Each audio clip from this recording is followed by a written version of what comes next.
Página 3 da apostila agora, nós estamos no finzinho dessa página.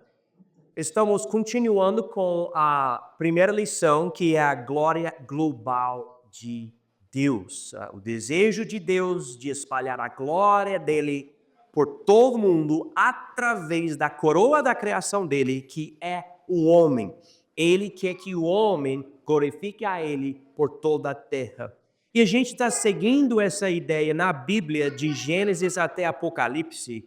Agora nós estamos na página 3, onde diz aqui embaixo, na época da jornada no deserto. Quando Israel foi tirado do Egito, Deus liberou esse povo de lá, e o povo foi para o deserto e passou um bom tempo lá. Deus ainda queria operar nas vidas deles e, claro, se glorificar através deles. Vamos chegar aqui, então, no finzinho de página 3. Ao resgatar a nação de Israel do Egito, Deus prometeu formar um relacionamento especial com esses filhos de Abraão. A gente lê em Êxodo 19, versículos 5 e 6. Agora, pois, se diligentemente ouvirdes a minha voz e guardardes a minha aliança, então sereis a minha propriedade peculiar dentre todos os povos, porque toda a terra é minha. E vós me sereis um reino sacerdotal e o povo santo. Estas são as palavras que falarás aos filhos de Israel. Ok, eu tenho uma pergunta. Deus disse para a nação de Israel, na infância dela, ele disse, vocês vão ser a minha propriedade peculiar dentre todos os povos. O que ele quer dizer, uma propriedade peculiar? Alguém pode me dar uma ideia? O que isso quer dizer? Por que Deus queria isso e o que isso quer dizer?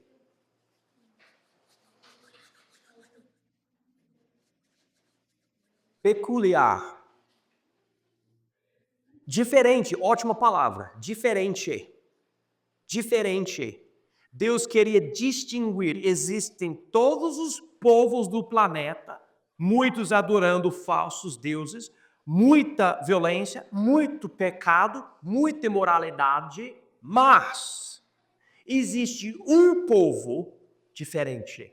A palavra muito usada na Bíblia é a palavra santificado ou santo. É um povo santo, separado do mundo, identificado com Deus. Deus falou, eu vou escolher vocês e vocês vão ser diferentes. E através de vocês eu vou me glorificar nessa terra. Vocês vão ser um reino sacerdotal e um povo santo.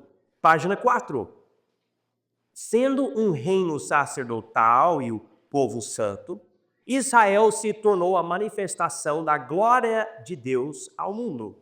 Para que outros povos pudessem ter acesso a Deus, precisariam ir a Ele por meio do sistema sacerdotal de Israel. Deus disse, habitarei no meio dos filhos de Israel e lhes serei o seu Deus. Então Deus estava dizendo, eu quero operar em todo o planeta, eu quero se glorificar, mas eu vou escolher um grupo, uma nação, a nação de Israel, e eu vou habitar neles, naquela nação. Agora, qualquer outro povo que quer me conhecer, que quer me ver na minha glória, vai ter que me conhecer através desse povo, porque eu vou habitar com esse povo. Um reino sacerdotal é diferente do que um reino político, porque um reino político é um governo humano que fala pode, não pode. Um reino sacerdotal é a ideia que esse reino, esse povo, tem acesso a Deus e consegue orar por você. Agora, a Bíblia diz que todos nós hoje na igreja somos sacerdotes e todos nós temos o poder e o privilégio de orar uns pelos outros através do sangue de Jesus.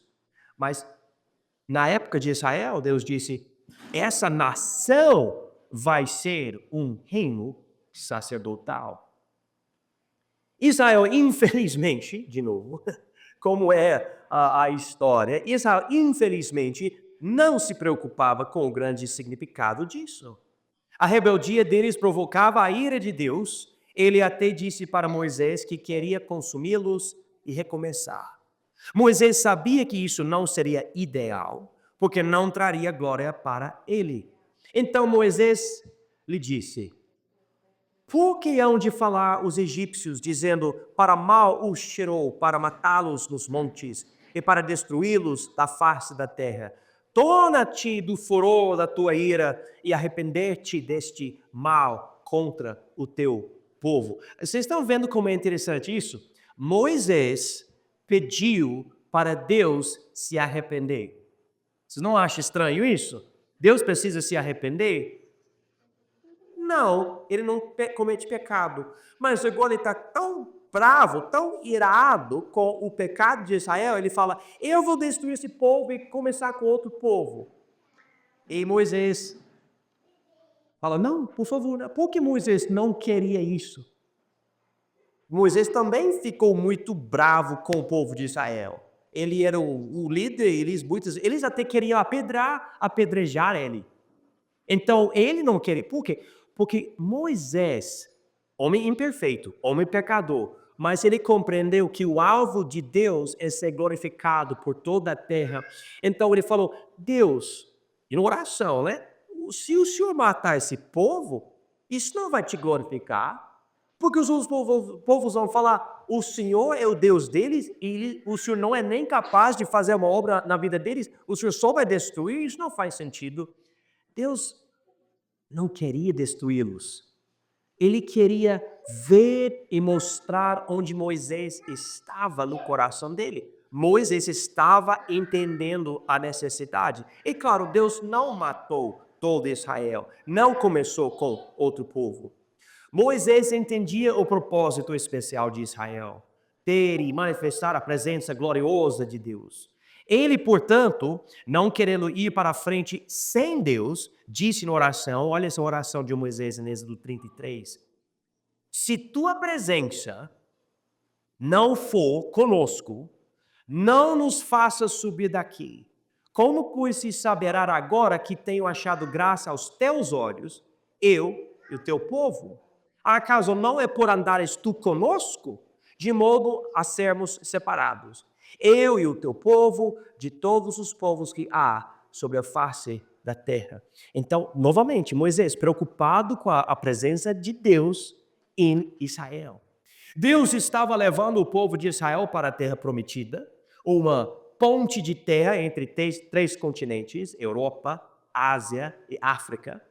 Deus pretendia fazer coisas especiais com Israel, os distinguindo de todos os outros povos da terra. Ele disse em Êxodo 34, eis que eu faço uma aliança, farei diante de todo o teu povo maravilhas que nunca foram feitas em toda a terra, nem em nação alguma, de maneira que todo este povo, em cujo meio tu estás, veja a obra do Senhor, porque coisa terrível é o que faço contigo.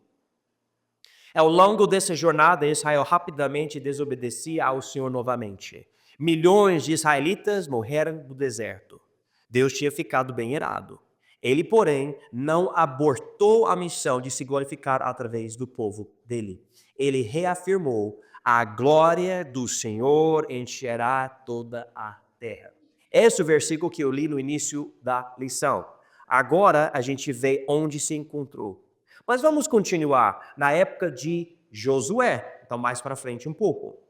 Apesar do pecado contínuo de Israel, Deus ainda operava em Israel para a glória dele sobre todos os falsos deuses do mundo. Israel saiu vitorioso em várias batalhas ao longo da jornada.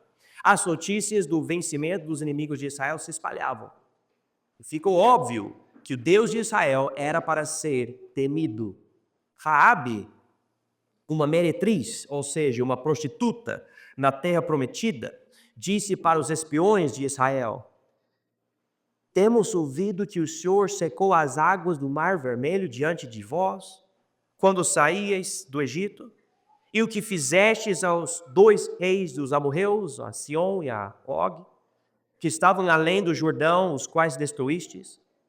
O que ouvindo desfaleceu o nosso coração e a ninguém mais há ânimo algum, por causa da vossa presença. Porque o Senhor vosso Deus é Deus em cima nos céus e embaixo na terra. Vocês estão vendo o que está acontecendo aqui? Um povo separado estava observando Deus operar em Israel e falou: vocês têm o verdadeiro Deus. Vocês têm. A gente não tem. A gente está brincando, mas vocês têm algo. E por causa disso eles estavam com medo. Israel atravessou o rio Jordão em terra seca através de outro milagre de Deus. Esse milagre não somente colocou o povo de Deus na terra prometida, mas também espalhou mais a glória de Deus. A gente lê em Josué 4, porque o Senhor vosso Deus fez secar as águas do Jordão diante de vós, até que passasseis como o Senhor vosso Deus fez ao mar vermelho. Que fez secar perante nós até que passássemos, para que todos os povos da terra conheçam a mão do Senhor, que é forte, para que temais ao Senhor vosso Deus todos os dias.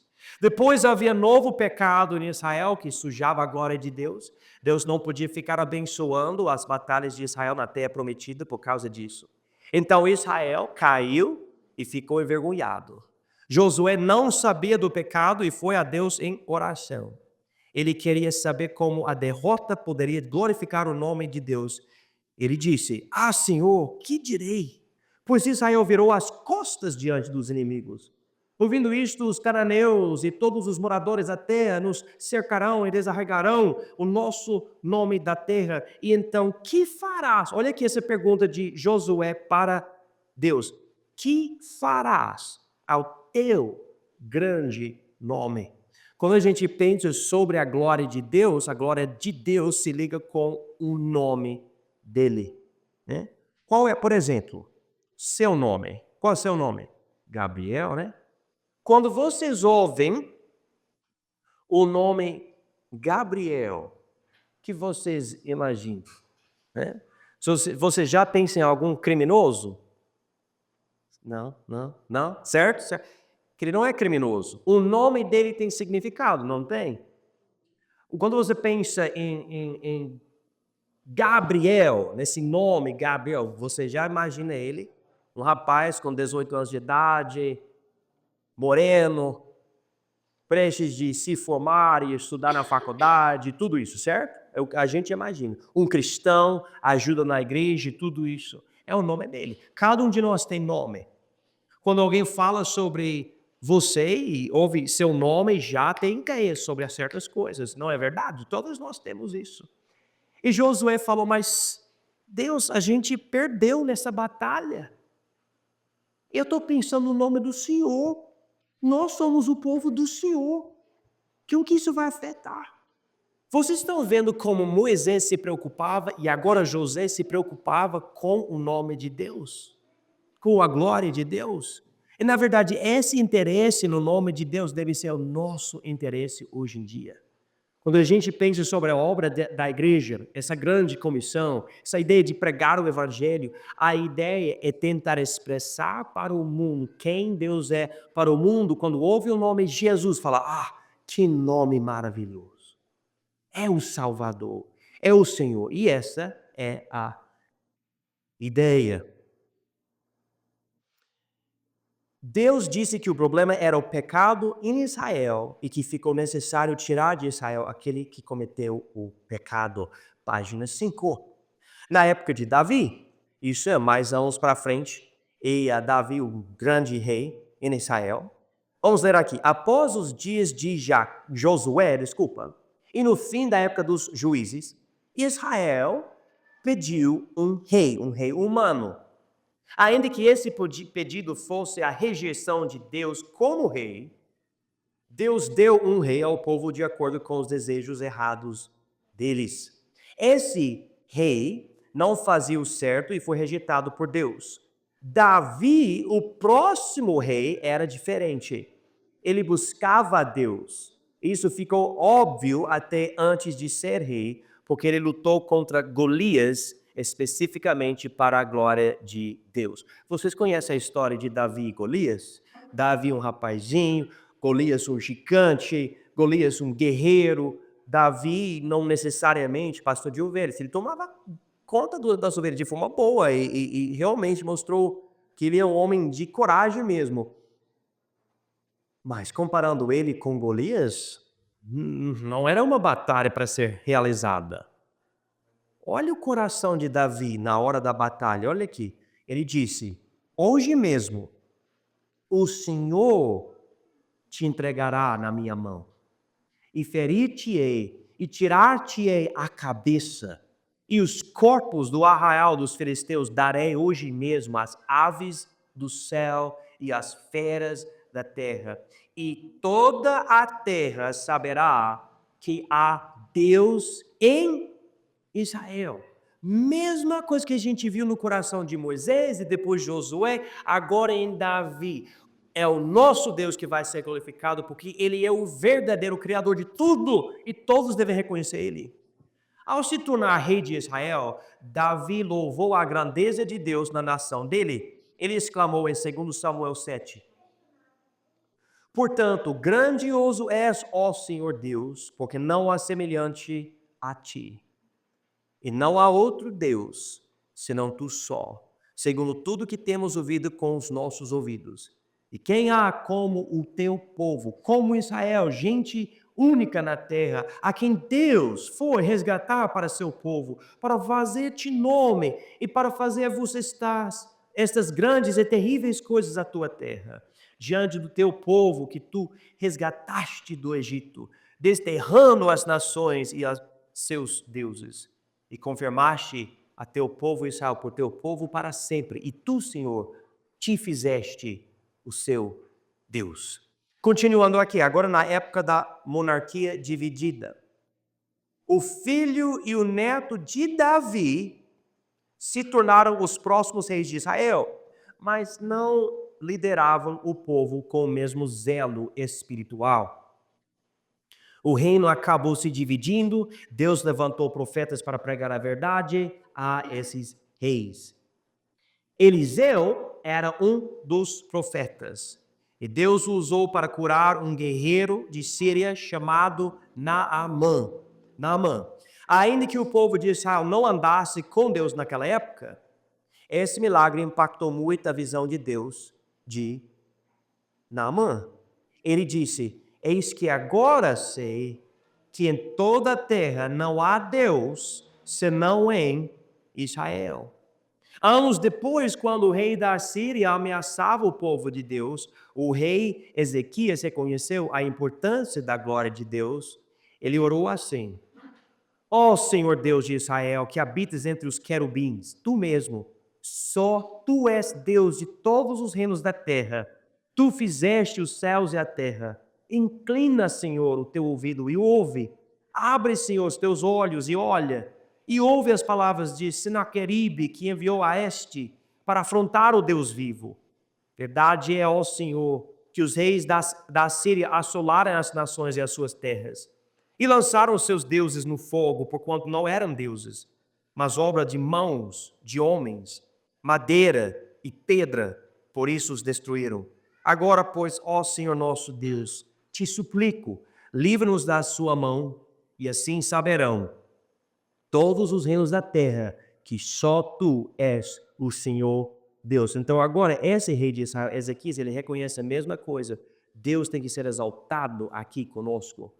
Infelizmente, após tudo isso, Israel e Judá, não andavam em obediência para a glória de Deus. Israel foi levado pela Assíria. Depois, Judá foi levado pela Babilônia. Através do profeta Abacuque, Deus reafirmou a vontade dele novamente. Em Hebreus 2:14, Abacuque 2:14, a terra se encherá do conhecimento da glória do Senhor, como as águas cobrem o mar. Vocês estão vendo essa expressão aqui? Eu gosto desse versículo. Ele fala: a terra se encherá do conhecimento da glória do Senhor, como as águas cobrem o mar. Então Deus ainda fala, esse é o meu objetivo. Israel falhou e falhou e falhou e falhou, ainda não está conseguindo mostrar minha glória na terra, eles ficam pecando e cometendo transgressão e iniquidade, mas o meu conhecimento, o conhecimento de quem eu sou, vai se espalhar, vai acontecer, de uma forma ou outra vai acontecer. O pecado de Israel tinha proibido o enchimento da terra com a glória de Deus. Havia momentos especiais pelos quais Deus se glorificava no povo, mas nada permaneceu. Agora, isso nos traz para o Novo Testamento, os nossos dias, começando com Jesus. Então, na época do Senhor Jesus, o que a gente vê aqui? No finzinho de página 5. Apesar de uma porção do povo de Deus voltar para a terra prometida no fim do Velho Testamento, a história de Israel, nas páginas da palavra inspirada, sumiu por 400 anos. Os grandes reinos da Grécia e da Roma invadiram a terra. Ao mesmo tempo, os judeus se tornaram legalistas e hipócritas na religião deles. A glória de Deus tinha diminuído bastante neles, de tal forma que nem eles, nem os gentios temiam a Deus. E é isso que a gente vê. Quando você lê a Bíblia, você sabe que há uma divisão entre o Velho e o Novo Testamento. E quando você abre a sua Bíblia, você pode até achar essa divisão. A minha Bíblia tem essa divisão mostrando aqui que tem o Novo Testamento, certo? Aqui, tudo isso foi escrito antes de Jesus chegar e tudo isso depois de Jesus ressuscitar, ok? Quanto tempo passou entre o último livro aqui e o primeiro livro aqui? Mais ou menos 400 anos. Durante esse período de silêncio, quando não tinha nenhuma parte da Bíblia sendo escrita, Grécia e depois Roma cresceram, invadiram a terra de Israel, e por causa disso, quando o povo de Deus escrevia o Novo Testamento, qual era a língua deles naquela época? Grego. Grego era a língua. Por causa disso, a língua original do Novo Testamento é grego. Antes de Roma e Grécia entrar, o povo de Israel escreveu o Velho Testamento em qual língua? Hebraico. É bom e importante entender tudo isso. Durante esse período de 400 anos, um grupo cresceu chamado os fariseus. Outro grupo cresceu em Israel chamado os saduceus. Esses grupos religiosos, eles começaram bem até, mas a coisa piorou e eles acabaram se tornando grandes hipócritas e bastante falsidade. E eles exigiam que todo mundo obedecesse à lei, mas eles mesmos nem conseguiram e nem tentaram muitas vezes. Eles acabaram torcendo a lei para dizer que eles estavam obedecendo, mas na verdade era uma invenção deles e toda uma coisa feia. Nesta situação feia, Jesus chegou. Ok, o meu povo, Israel, não está me glorificando. Então, a gente vai ver isso agora aqui na página 6. Deus, porém, nunca desistiu do desejo de ser glorificado globalmente, sabendo que o povo dele, e na verdade todos pecaram e destituídos estão da glória de Deus, ele enviou o próprio Filho dele, Jesus Cristo, profetizando, ele salvará o seu povo dos seus pecados, que é o problema sempre. Deus poderia ter cumprido esse desejo dele séculos atrás, se a gente não tivesse pecado. Mas a gente tem. A gente tem pecado. Ele quer nos usar, então com paciência ele fica operando. Jesus, o Filho de Deus, sem pecado, veio com a manifestação humana de Deus. Ele mesmo disse, quem me vê, a mim, vê quem? O Pai. Então, você vê o Pai quando você vê o Filho sendo Jesus. Jesus glorificava a Deus na sua vida e na sua morte. Na sua vida, ele sempre fazia o certo e manifestava a verdade e o poder de Deus. Ainda que houvesse muitos que escutavam com alegria a pregação dele, os líderes judaicos o rejeitavam, crucificando-o. Jesus tinha profetizado, porém, eu, quando for levantado da terra, todos atrairei a mim. Na morte de Jesus, na cruz, levantado ele foi, né? Ele não somente demonstrou o amor e o perdão de Deus, mas também forneceu a salvação para todo aquele que crê nele. Jesus ressuscitou e semanas depois voltou ao céu. Ele disse que é para o povo dele pregar o evangelho da sua morte, sepultamento e ressurreição. Essa mensagem traz salvação a todos que receberem Jesus e glória para Deus. Ele especificamente disse para os crentes, a igreja, levar isso globalmente. É a grande comissão. Esse mandamento se encontra 5 vezes no Novo Testamento. E vocês vão ver aqui na página 6, que a gente colocou aqui Mateus, Marcos, Lucas, João e Atos. Essas passagens aqui são a grande comissão. Você vai ver a grande comissão 5 vezes. Jesus está dizendo, Israel errou, então eu enviei meu filho Jesus, ele sem pecado, morreu pelo pecado e ressuscitou. Agora, os que creem nele devem ir e pregar o nome dele a todos. Então agora, irmãos, há uma mudança. Deus colocou Israel do lado temporariamente, dizendo, não vai ser somente Israel. Agora, qualquer pessoa, pode ser brasileira, pode ser africana, não importa.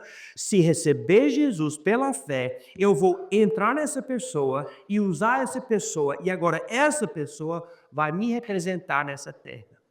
Todos nós agora somos esse reino sacerdotal. Todos nós agora. Então a Bíblia diz aqui, eu vou ler essas grandes comissões, ou a grande comissão, as 5 versões aqui bem rapidinho. Em Mateus 28, e chegando-se Jesus, falou-lhes dizendo, é-me dado todo o poder no céu e na terra. Portanto, ide fazer discípulos de todas as nações, batizando-os em nome do Pai, do Filho e do Espírito Santo, ensinando-os a guardar todas as coisas que eu vos tenho mandado. E eis que eu estou convosco todos os dias até a consumação do mundo. Amém. Em Marcos 16, ele diz, ide por todo o mundo pregar o evangelho a toda a criatura. Eu conversei com umas crianças esses dias e não entenderam a palavra ide. Vocês entendem a palavra ide? Que não é uma palavra usada hoje em dia, né? A gente fala vai, mas quando você usa a palavra vós, você fala ide, vós ide, ou vocês vão, certo? Essa é a ideia da palavra ide. Em Lucas 24, assim está escrito, e assim convinha que o Cristo padecesse, e ao terceiro dia ressuscitasse dentre os mortos, em seu nome se pregasse o arrependimento e a remissão dos pecados em todas as nações, começando por Jerusalém, e destas coisas sois vós testemunhas. Agora em João, capítulo 20, disse-lhes, pois, Jesus outra vez, paz seja convosco, assim como o Pai me enviou, também eu vos envio a vós. E havendo dito isto, assoprou sobre eles e disse-lhes, recebeu o Espírito Santo, aqueles a quem perdoardes, os pecados lhes são perdoados, e aqueles a quem os retiverdes, lhes são retidos. E, por último, Atos 1, mas recebereis o poder do Espírito Santo, que há de vir sobre vós, e ser minhas testemunhas, tanto em Jerusalém, como em toda a Judéia e Samaria, e até os confins da terra. E agora, para terminar hoje à noite, vamos ver essa daqui na época da igreja antiga e na época do fim. Não é versículo, é página 6, eu fico falando versículo, né? Eu gosto de pregar a Bíblia, mas é página 6. Jesus tinha dito ao povo dele, vós sois, como Rubens tinha falado, vós sois a luz do mundo. Isso se tornou uma grande realidade através da habitação do Espírito Santo por meio do novo nascimento. O Espírito de Deus habita em nós e resplandece no nosso ministério para que glorifiquemos a Ele nesse mundo. O apóstolo Paulo escreveu em 2 Coríntios 4, porque Deus que disse que das trevas resplandecesse a luz, é quem resplandeceu em nossos corações para a iluminação do conhecimento da glória de Deus na face de Jesus Cristo. Temos, porém, este tesouro em vasos de barro para que a excelência do poder seja de Deus e não de nós. Paulo também concluiu em 1 Coríntios 10, 31, portanto, quer comais, quer bebais ou façais qualquer outra coisa, fazer tudo para a glória de Deus, para a glória de Deus. William, você pode chegar aqui rapidinho? Vou só tentar ilustrar algo rapidinho com os irmãos, daí eu vou terminar essa lição hoje à noite. William, você recebeu Jesus como seu Salvador? Amém. Ok, então ele é salvo. Você, através disso, você nasceu de novo? Nasceu de novo, isso quer dizer que você faz parte da família de Deus? E você faz parte da família de Deus porque algo transformador aconteceu dentro de você. Você recebeu o Espírito Santo, certo? Então, através disto, ele tem algo aqui que ele não tinha anteriormente. Ele tem luz aqui no coração. Não é isso que Paulo acabou de dizer? Luz. Agora, eu sou outro ser humano. Presta atenção. O que deve acontecer na minha vida quando eu entro na presença da vida do William? A vida do William deve manifestar para mim o conhecimento de Deus. Tem essa Bíblia de 66 livros, mas muitas vezes a única Bíblia que alguém vai ler é o quê? A nossa vida. Né? Ele deve manifestar, ele deve resplandecer com a glória de Deus. Essa é a ideia no Novo Testamento com a nossa salvação. Obrigado, William. Foi muito fácil, né, essa vez, né? Talvez a próxima vez seja mais difícil, né? Na época do fim, aqui na página 6, um dia Deus será glorificado globalmente em Jesus Cristo, o Filho dele. Paulo escreveu, por isso também Deus o exaltou soberanamente e lhe deu um nome que é sobre todo nome, para que ao nome de Jesus se dobre todo o joelho dos que estão nos céus e na terra e debaixo da terra, e toda a língua confesse que Jesus Cristo é o Senhor para a glória de Deus Pai. Jesus voltará para ser o rei. Ele mesmo vai espalhar a glória de Deus por todo o mundo. Até então, nós podemos pregar o evangelho a todos. Há uma profecia no livro de Apocalipse que diz que o evangelho vai alcançar almas de todos os povos. Olha esse versículo aqui, Apocalipse 5, 9 e 10. E cantavam um novo cântico, dizendo, digno és de tomar o livro e de abrir os seus selos, porque foste morto, e com o teu sangue nos compraste para Deus de toda a tribo e língua e povo e nação. E para o nosso Deus nos fizeste reis e sacerdotes, e reinaremos sobre a terra. E para concluir, o cumprimento total da glória global de Deus será quando Jesus vier para a terra. Fica óbvio, segundo a Bíblia inteira, que Deus quer usar o povo dele agora para espalhar a verdade sobre ele. Essa é a vontade dele e a missão da igreja. Todos nós devemos estar ocupados com o conhecimento da glória de Deus nesse mundo. Cidades, aldeias, povoados e os demais lugares do mundo precisam enxergar a glória de Deus. Não existe canto nenhum que não necessita disso. É a vontade de Deus desde o princípio.